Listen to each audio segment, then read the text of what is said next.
the shots fired, some say no. That was the police shooting that led to the death of Stephon Clark in California back in 2018. And because of that shooting and other various shootings where unarmed individuals were shot and killed, the state of California has decided to pass some legislation that makes it a little clearer that cops shouldn't use deadly force unless it is necessary. Now, the original form of this legislation was a lot stronger, but it ended up getting watered down because of opposition from police. And I'm gonna give you the changes in just a minute, but Gavin Newsom, the governor of California, has signed this into law. The measure would bar police from using lethal force unless it is necessary to defend against an imminent threat of death or serious bodily injury to officers or bystanders. The current standard lets officers kill if they have reasonable fear that they or others are in imminent danger, a threshold that makes it rare for officers to be charged following a shooting and rarer still for them to be convicted. So the language in this legislation makes it a little clearer that you should not use deadly force unless you are facing an imminent threat.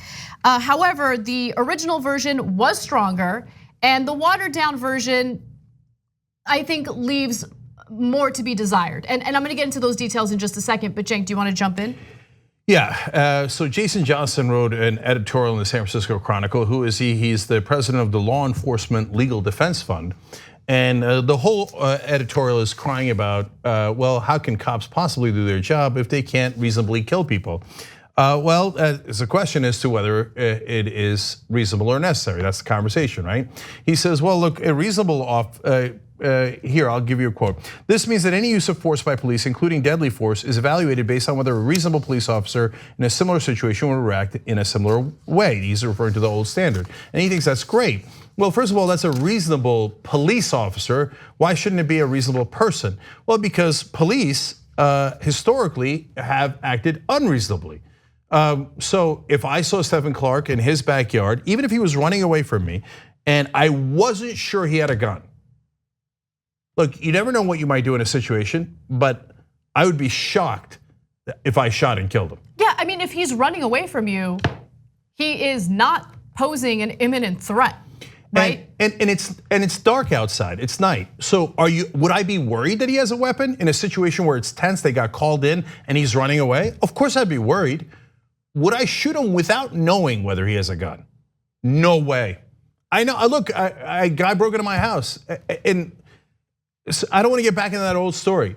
But no, I didn't react by immediately murdering him because I don't know why he did. Likely he was on drugs in my case. In case of Stephon Clark, they're like, oh, that turned out that it was a phone. Well, we didn't bother checking. We just shot him because God, it might endanger me. And in this op-ed, Jason Johnson's constantly talking about, well, what if the cops were slightly in danger? And talking about it's life and death situations. But it's also a life and death situation for Stephon Clark. But what they ignore, all the cops that are on this side, they say, basically, implicitly what they're saying is, his life doesn't matter at all. We don't care that he's in a life and death situation. The only life that matters is the cops. So I'd rather have that guy be dead than the cop have a 1% chance of getting hurt. Well, I don't find that to be reasonable at all. And I find it perfectly reasonable for the new standard to be, you only kill someone if it's necessary. That's a controversy. But apparently for a lot of the cops, they're like, well, I mean, now it's gotta be necessary for me to kill someone? Before I was killing them left and right. Now it's gotta be necessary before I murder someone. Wow, you guys are too tough on us. No, we're way too soft on you. So one of the things that stood out about Stephon Clark's death was not only how unjust it was, but also how they allowed him to just kind of lay there, bleed out. And then sometime after that, where it was pretty clear he was dead because they fired several rounds, they decided, and he wasn't moving, and he didn't have a pulse. Right, they handcuffed him. Oh, just to be safe, just to be safe. How about him? Because they don't value his life at all. Right. And so you can say, oh, it's not racial. They don't value any poor person's life in America. They don't value any middle class person's life in America. You think if they shot some rich guy in Beverly Hills, that they handcuff him and see what happens? No, they get to the hospital right away. They wouldn't have shot him at all. Okay, Does it make you feel better if it's based on class rather than race? But historically, has it been based on race? Goddamn right it has. Over and over and over again. You think every black guy in the country is lying. They all made it up. And you see on video them being shot when they're unarmed over and over again. But somehow we got idiot right-wingers in this country like, no. I think it's more reasonable that the guys who did the shooting are right rather than every African American in the country. Well, oh, gee, I wonder why you say that. So let's talk a little bit about how the original bill was watered down. Again, it was watered down because the police union and police departments in California were very much against the original version. They felt that it was a little too specific, too narrow in regard to when officers can use lethal force. A revised version of the bill filed Thursday drops an explicit definition of necessary that was in the original. The deleted language said officers could open fire when there is no reasonable alternative, okay? So that is a way of kind of weakening it. So it's easier to make an argument that the lethal force was necessary. The amended measure also makes clear that officers are not required to retreat or back down in the face of a suspect's resistance, and officers don't lose their right to self-defense if they use objectively reasonable force. So let's stop right there. This part is incredibly important because remember, in this case, the cops could have retreated as they followed him in the backyard, right? As he was running away from them, they could have retreated because he's not an imminent threat. There's really no reason to use lethal force. But under the current version of this now law, they don't have to retreat. In fact, they have the right to pursue him and use lethal force if they deem it necessary. I don't like that language puts reasonable back as a standard. No, it should be necessary. And so, look, could it be necessary if you think the guy is armed to chase him? Of course it could be necessary. Do we want the cops to do their jobs? Yes, we're dying, literally dying for the cops to do their actual jobs, which is to protect the citizens. But in this case, they weren't sure that it was a gun at all. And it turned out it wasn't, it was a phone. And so the right wing will use that as a defense. Wait, no, it's not a defense of killing someone to say, I wasn't sure it was a gun, so I killed him just in case? Just in case? So that brings me back to the Jason Johnson editorial. He also used to be a deputy commissioner in Baltimore and shows you a guy like this was in charge and how dangerous it was for the citizens, especially in Baltimore. Well, luckily he's not there anymore. He said, one seemingly small change in wording now leaves officers wide open to 2020 hindsight. Hey, let me ask you guys something. You're all have different jobs. Are you all in danger of being judged with 2020 in hindsight? Of course you are. Every manager. What's that? Every day. Every day, yeah. Because every manager then afterwards does an evaluation and says, did you do the right thing? Did you do the wrong thing? Did you spend too much? Did you spend too little? Did you do this? Did you do that? On any job, you know it, you get evaluated at your jobs. Here, this is evaluated after you killed someone. You took their lives. And the cops complain, oh, now I gotta be judged after every time I kill someone. Now you're gonna evaluate me in hindsight. Yes, that's what everyone is subject to. No, they want to be above, they don't want to enforce the law. They want to be above the law. Can I give you one other way the legislation was watered down? Because this is also important.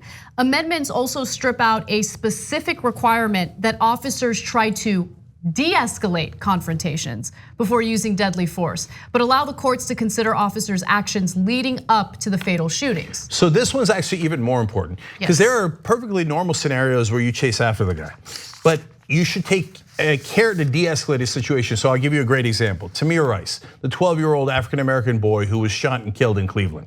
So cops pulled right up to him and shot him in 2 seconds. Now another way that they could have done that was not to pull right up to him. They literally climbed the curb, went on the grass, took out their cops and shot him, took out their guns and shot him instantly, right? What they could have done is pull up to the curb. Get out, even have your weapons out, because they got a report that somebody had a gun. It was actually a 12-year-old boy with a toy gun, right? Maybe it's a toy gun. Maybe it's not a gun at all. Maybe the report was wrong. Pull up to the curb, and if you want, be extra safe, take out your own weapons and say, hey, put that down. No, that would be de-escalation. They don't have to de-escalate. They could just pull right up to Tamir Rice and shoot him dead. No, that is a terrible standard. Terrible. Whether it's a black kid or not, whether it's a kid or not, whether just any of us, give us a chance. Give us another unarmed black man shot in a Walmart in Ohio. They shot him in 2 seconds as well. He was carrying a toy gun from that Walmart because he was shopping. But they didn't bother to ask the question. They shoot first and later say, oh, now you're gonna judge me in hindsight. Oh, wow, okay. Yes, that's the whole point of setting these standards so that you don't immediately murder the citizens. You know who gets judged a lot in hindsight? The victims of these shootings. Exactly. Oh, did he have marijuana in his system? If you're a reporter and you write about how they had marijuana in their system, you're an embarrassment. 100%. Marijuana stays in your system for 40 days. Are you gonna write every time if alcohol stayed in their system for 40 days? Oh, but 13 days ago he had a beer, so he must be guilty. It's a good thing he was shot by the cops. That is the implication of your terrible articles. All right, last thing. Back to Johnson, because I'm not done with him. He says they will very rationally, about the cops, they will very rationally act to protect their lives and careers simply by avoiding dangerous encounters. Okay, then they should become plumbers or accountants or dentists, because then they would avoid all dangerous situations. But the whole point of a cop is to be in dangerous situations. If you don't want that job, shut up and retire. Go get another job. So if your way of avoiding the danger is shooting any citizen without asking any questions within 2 seconds, and then go, well, any reasonable cop, we've all been taught, any reasonable cop would immediately murder the citizen, well then you shouldn't have that job and you should stop crying about it. So thank God California did this, and they should have stuck with the original language. Well, hey, you made it this far. You must really like the Young Turks. Thank you, we really appreciate you. Now, another easy way to keep supporting us also helps keep your internet activities and data private, all with a push of the NordVPN app. Head to nordvpn.com/TYT right now for 75% off of your next 3 years.